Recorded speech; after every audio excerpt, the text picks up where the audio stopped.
thank you, everyone. Excited to be part of NENA. I was there a couple of years back when we were in Melbourne in the conference, and yeah, it's exciting to be here. So engaging resistance with cooperatives.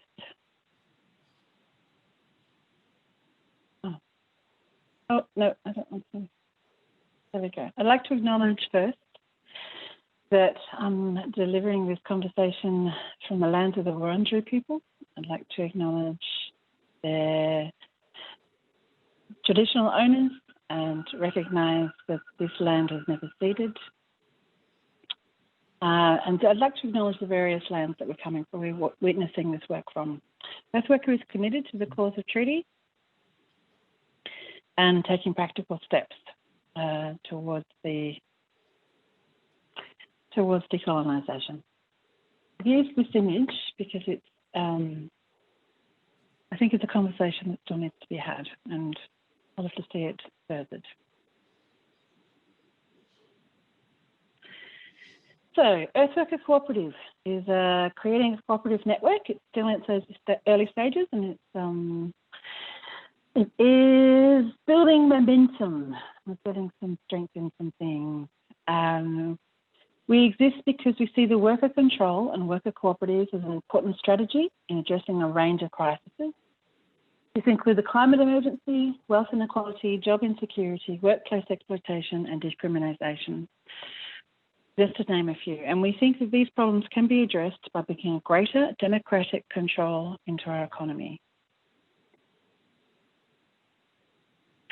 These are our current cooperatives that are part of the Earthworker Network. And it's exciting to see the movement and the growth. Earthworker Energy manufacturing is down in Morwell, and that is the manufacturer of solar hot water system in Gippsland, in the heart of Gippsland, in Victoria, in the Latrobe Valley. We're building make worker-owned manufacturing and a better future with the products that are made to last. We have Red Gum, which is Melbourne's only worker-owned cleaning cooperative. It uses natural products to get your home and your office sparkling while providing dignified, safe and well-paid work for their members. Cooperative Power is a new energy retailer that just is a joint creation of the unions, environmental movements and NGOs and Earthworker. Cooperative Power is a way for us to come together and create an energy sector that is clean and sustainable, affordable and democratic. Hope Cooperative is a member-owned and run worker cooperative. Our members are, including our board, are mostly tertiary students who have sought asylum in Australia and are now studying at TAFE University. Hope's cooperating involves building peer and community connections, occasional financial help for full-time student members, employment preparation and customer service provision within the tertiary education sector.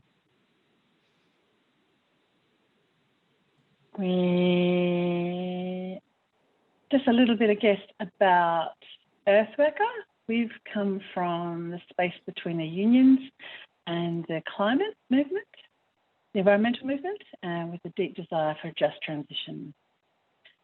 Collectivising production, collectivising consumption, bringing our economy under democratic control and guided by values of care for people and planet.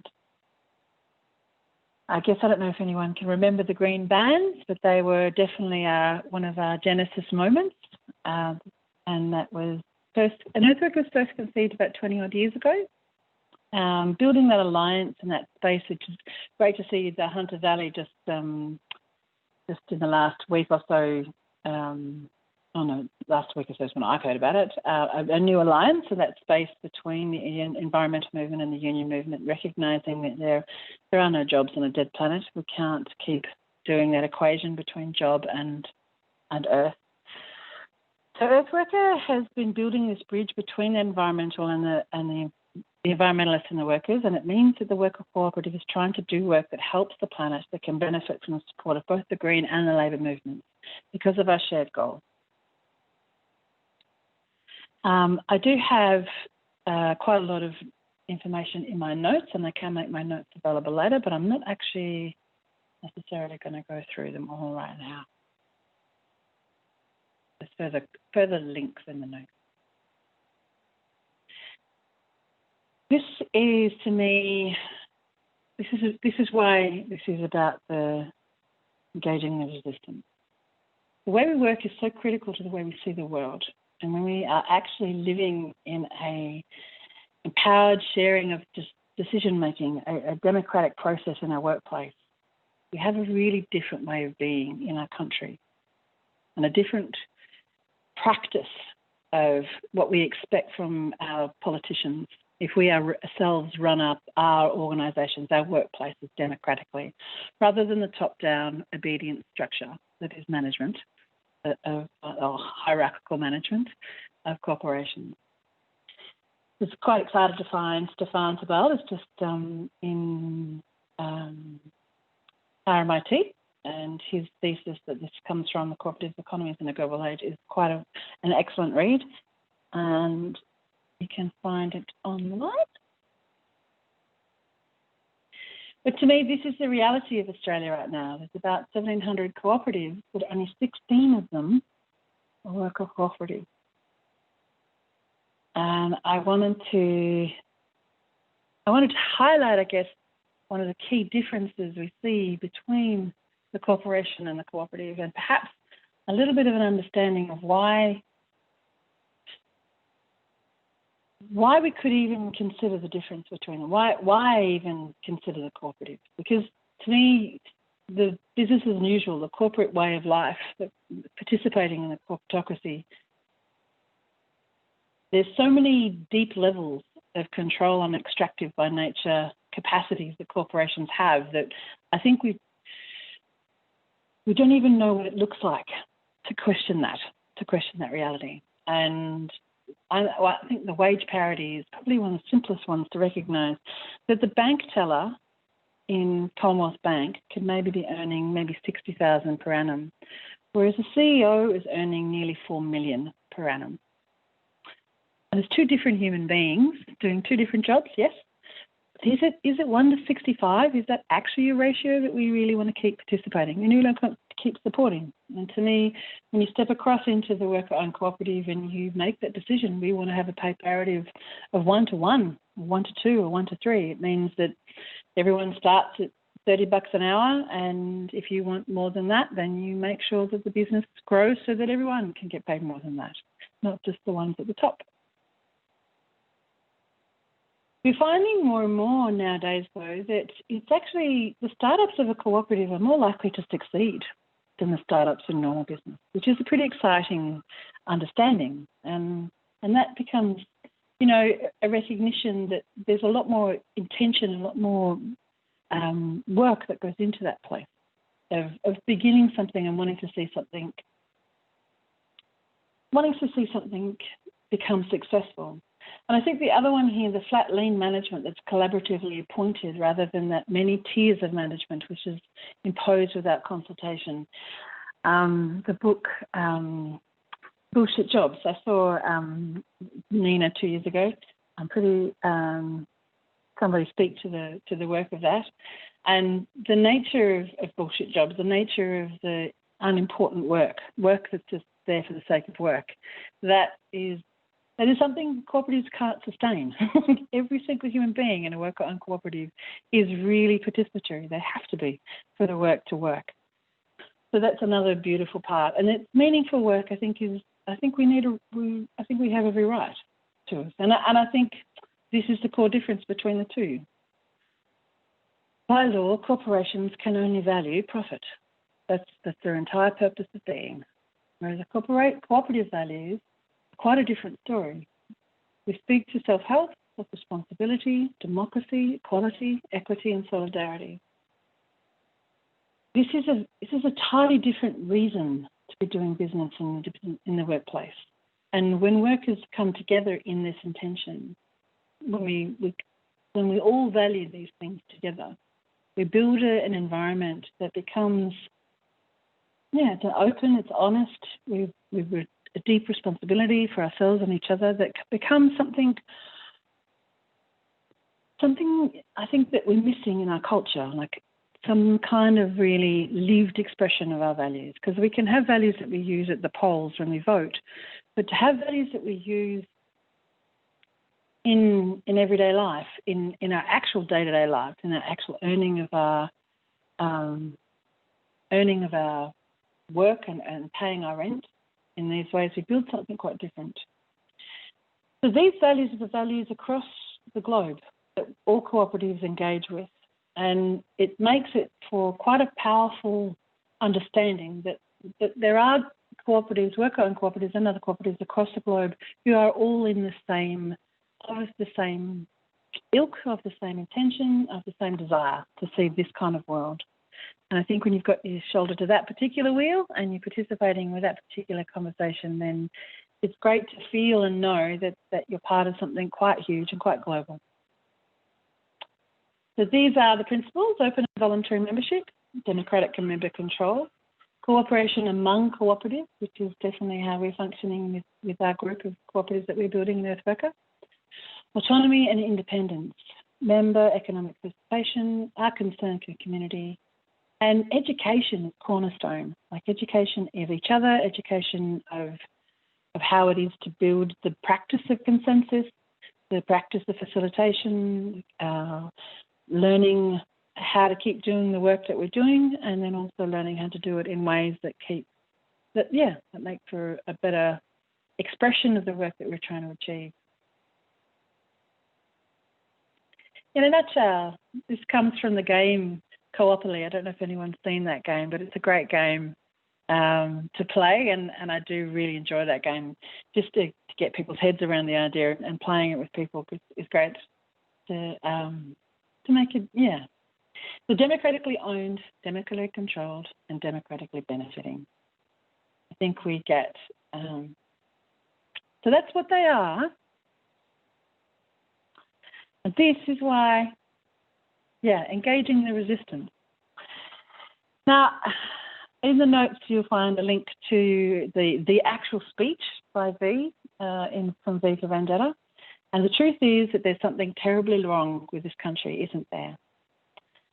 It's a film I actually watch every year on the 5th of November. I watched V for Vendetta, and I did this year. It is still relevant, as always. And if COVID has taught us anything, we can no longer allow the status quo to be the normal we are longing for, to return to. We need to transform the notions of work, of poverty, of capacity to engage in meaningful work as a given in our civilised culture. If not now, then when? We need to get honest about the slavery we're complicit in. And that's a harsh word maybe, but slavery has many forms. And the wage debt slaves is a real reality for far too many of us in this current economic conversation. And survival, essential worker, the value of all the work done in the home, these are all the things that we saw come to the surface during COVID. So what are we prepared to do about it? When I wrote this title, I wanted to work the double entendre. I want to explore why are we so resistant to the worker cooperative in this country, and why it isn't seen as the actions of someone that's making a real change in the world, in their world, in your world, the one where you put your time, your energy and your attention, which is arguably the three things that you truly own, to be able to be part of the resistance. The act of participating in democratic consensus even workplaces, where we co-manage, co-facilitate and co-create our KPIs. And there's a question, I guess, if we get some time at the end. I'd like to hear from the people who've come to this conversation, to ask them what they think what is our resistance to engaging in cooperatives in our culture. I have my theories, but I'd love to hear others. To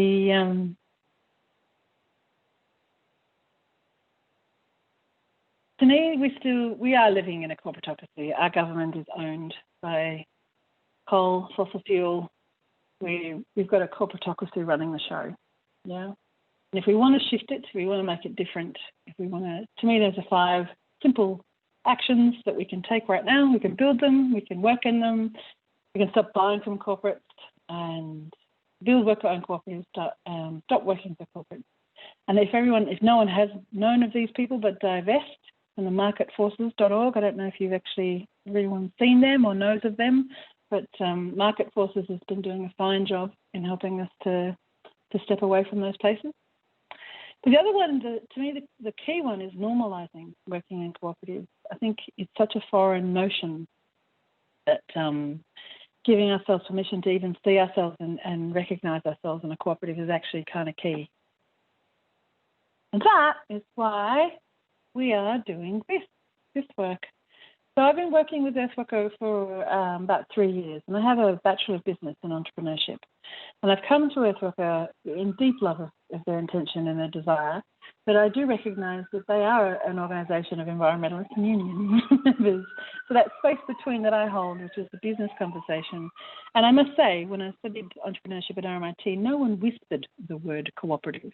Like, it was not a possibility that anyone considered a worker-owned cooperative. And I did go to Earthworker to learn about them because I knew that there's quite a lot in them.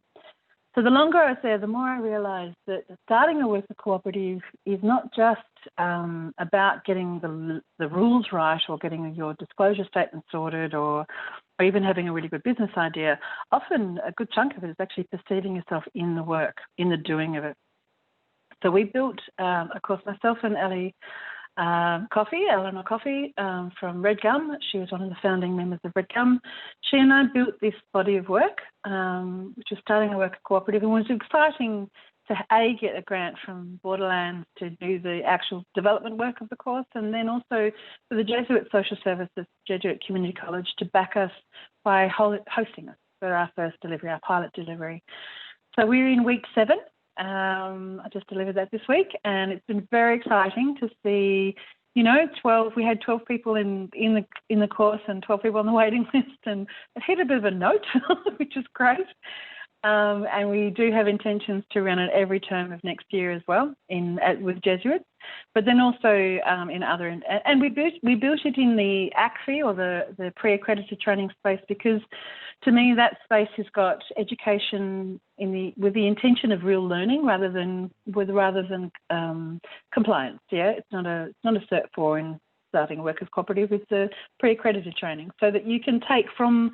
We don't want outcomes of the education as much as we want people to be really inspired at the end of the story, end of the 10 weeks, with enough resources, enough capacities to get ahead and begin. Yeah, there's a huge group of documents they're going to be building, their rules, their disclosure, their business plans, their capacity to go for funding, maybe make some grant applications, all sorts of different ways as a means of making their dreaming real, but also the process of sharing the dreaming.